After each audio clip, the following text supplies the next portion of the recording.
Hi, my name is Marie Willingham, and I'm going to be sharing with you some wonderful things I've learned about how to teach and use research in the classroom.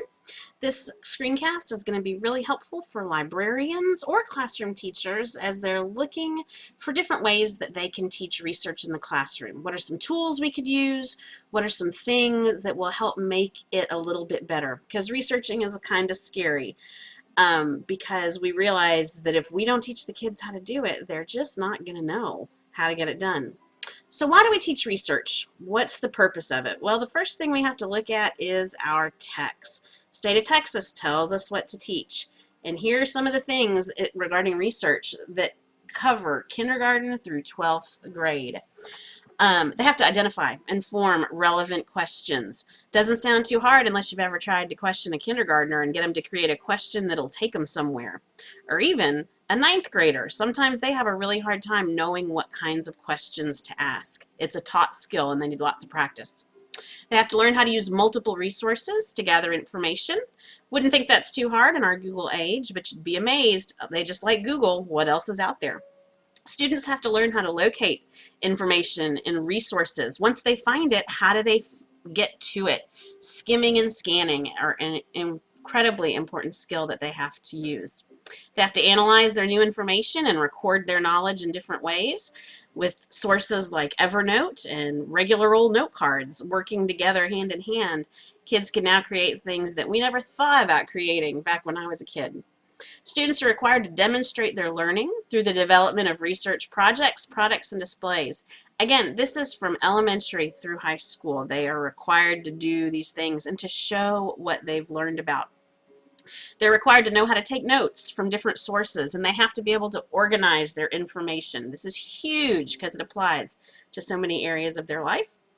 The state of Texas also requires their students to present their research findings, information, and products that they've created from it. They have to create a research plan, which sometimes is the hardest. If you'll notice in elementary level, they have to identify theories that apply to a topic. They have to learn how to use those tools. And when you get up to the high school level, they have to develop a plan for analyzing issues they come across. They have to hypothesize different things, and then they have to get information from different professionals. It's not that simple. They also have to address and use different points of view. That speaks to knowing what resources are authority, what's valid and what's not, and being able to get information out of things. So the state of Texas told us we have to do it. Why else do we teach research? Well, at least for elementary students, research could be the backbone of a wonderful experience in school. Elementary kids love to learn new stuff. They're not bored. They're not tired of it yet. They love it. I love this quote by Landrew. The beauty of research is that it's so very active and self-directed. It's ultimately satisfying. It's a model for a lifetime of learning, especially in the computer age. Elementary kids, you think they can't hardly read, how can they be expected to research? Well, once they have the basics, by using the right level of books and internet research, they might not even have to read. They could get a lot of it from video clips. Teach them how to use sticky notes to write down ideas they find. Teach them basic organization, like putting things that are alike together. That'll help them out a lot. Try not to be rigid. They don't have to know how to do an outline at this point. But teaching them that like things go together is a good way to start. Once they get older and they're proficient readers, it's time to get into it. You'll have to introduce them to what an encyclopedia is. I keep some from the 1970s in my classroom just to show them how, back in the old days, Miss Willingham used to do her research.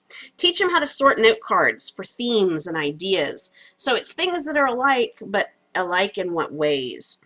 These all teach those higher level thinking skills that they could use. Let's talk about our upper level kids, our older researchers. Oh, they know how to read, and by now they are not impressed with learning new information. They've been at it for a while. Our Generation Y friends are by nature expert sprinters in many parts of their lives. They've been rewarded for their ability to go fast and produce results quickly, and it's time that they learn to slow down. Oh, Valerie Thaler nailed it right there. These are our kids that are in junior high and beyond, and they get it. They're technologically literate, and they have very little patience. They're used to multitasking. They get information quickly and think they're done. which means they're being uncritical, which is not researching. They have to be taught how to slow it down. They're also more accustomed to using menu choices. So if you're a secondary level librarian and you have to deal with researchers in the library without a lot of teacher support, remember, they like menus. So maybe instead of giving them a to-do step-by-step list, which might be harder for them to navigate, arrange it in a choice board so that they can see. Although it's important for them to see that some things do have to be done in a particular order. Don't forget to use peers. These kids learn from each other, and if you've worked with them for any amount of time, you know that. So use that as a strength. When somebody finds something great, celebrate it. Let them be the hero for a while, and they can teach their friends how to do it. The key to remember here is our high school students expect research to be quick and painless and free of complications. Ooh, research paper's due on Monday. It's Saturday. I'm going to start early. Remind them that researching is not just a Google search. There's so much more to it that they've got to be ready to navigate. So how do we do this? How do we teach these kids how to research? There's so much out there. Big 6 and Super 3, IIM, and a bunch of other processes came up. Let's take a look at Big 6. This was used worldwide. It provides a framework for research in classrooms from kindergarten through seniors in high school. It was created by Dr. Michael Eisenberg. The Big 6 follows a step-by-step plan. They have to define the task. Information-seeking strategies is where the teacher actually shows them how to get information. Locate and access. Use the information. Synthesize, which means create stuff with it, and then evaluate. You'll notice these 6 steps you will see in almost every researching process, because that's what it's all about, and that's how it's done. This is a curriculum that you can purchase from the Big 6 website. It's got some great things to teach, and a lot of places have used it throughout their districts to great success.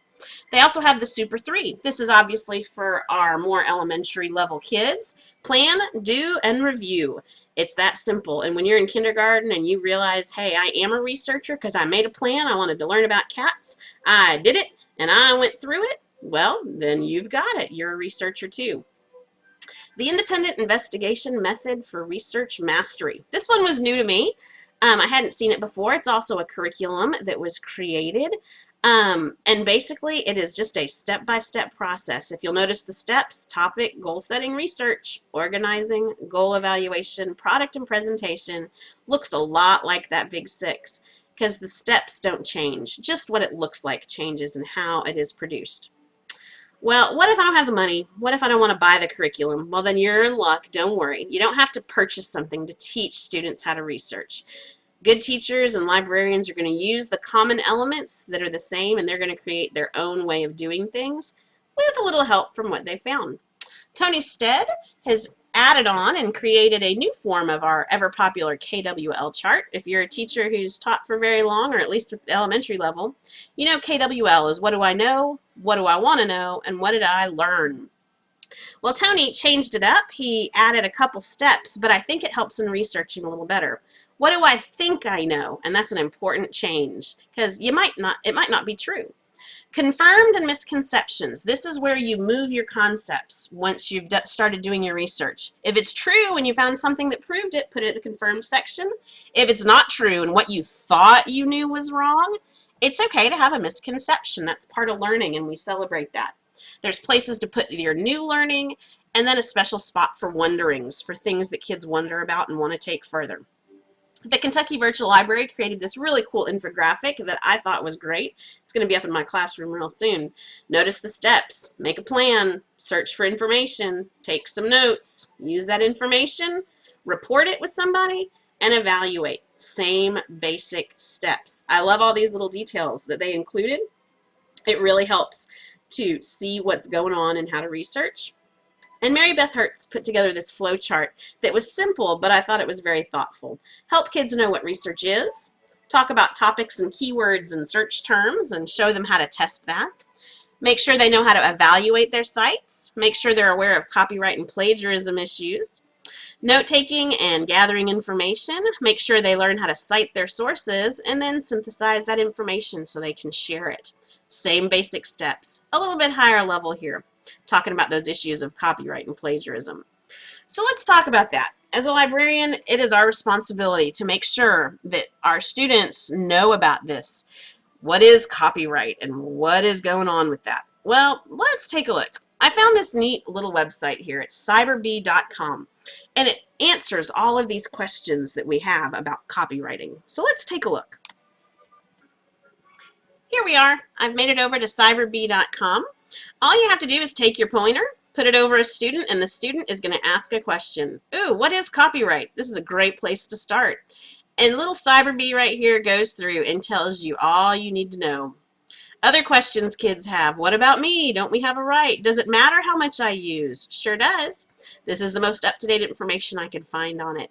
And it covers all of these things. That big word attribution, what is that? Well, it just means giving credit. But it helps to go through. This is a great resource for a lesson that a teacher or a librarian could use. It's also important to have the latest information as times change. But for kids to understand terms like public domain, attribution, copyright, fair use, it'll be important for them to see that. I thought this was a really neat website to use for that. So that's a great place to figure out what copyright is. It's the law, and the key is to help students know they have to deal with copyright whether they want to or not. And we understand that we handle copyright by giving the proper credit where credit is due through our works cited pages. I found this great handout that is specifically for middle school. It's an MLA format, which is different than the APA format that we use here as graduate students. But for kids, MLA is usually the standard. I like how it gives basic books and non-periodicals, which you kind of have to let them know what the periodical means, magazine. Talking about newspapers, magazines, films, interviews, and then I love this whole page. It's all about how to cite your electronic publication so that we can use all of these internet things that they get information from, whether it's a video on United Streaming or a ProQuest search. Where are they going to get things? You know, we talk a lot about how Google isn't the only thing. Well, I think I've found some things that'll help us out. So let's take a look at some places that you can send kids, especially those younger ones, to help them find information in a safe way.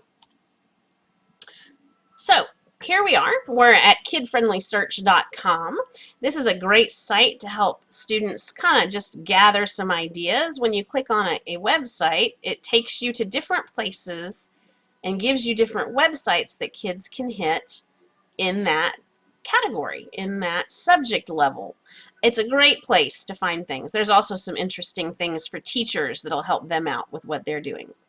Another good place to search for specific things is sweetsearch.com. This has been evaluated by experts, so there's not so many issues of authority.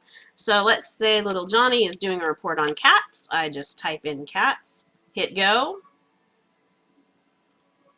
and here we go. I have amazing things for cats. It's a lot of words, and yes, Johnny's going to have to do some reading, but I think he'll be okay. A third and final place other than Google is Kidtopia. This is actually run by Google, and it runs a Google search, but let's do that search on cats again and see what it looks like.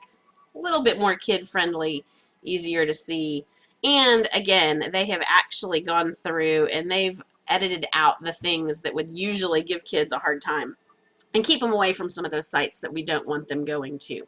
So when it comes time to do their works cited, they've got some different places they've been. So here we are. This is the works cited page again. So this is where we fill in all that information about electronic things. And then the final piece of this handout is just basic information about the details of it, how to put together a works cited page. That'll be really helpful. Well, to end my presentation, here's my works cited page. It's done in APA format, not that MLA, but to let you see where I got all my information that I learned. I hope this was a helpful thing for you and that you learned a lot about researching. Please feel free to leave comments or ask questions, and I appreciate your time. I hope you enjoyed it as much as I did.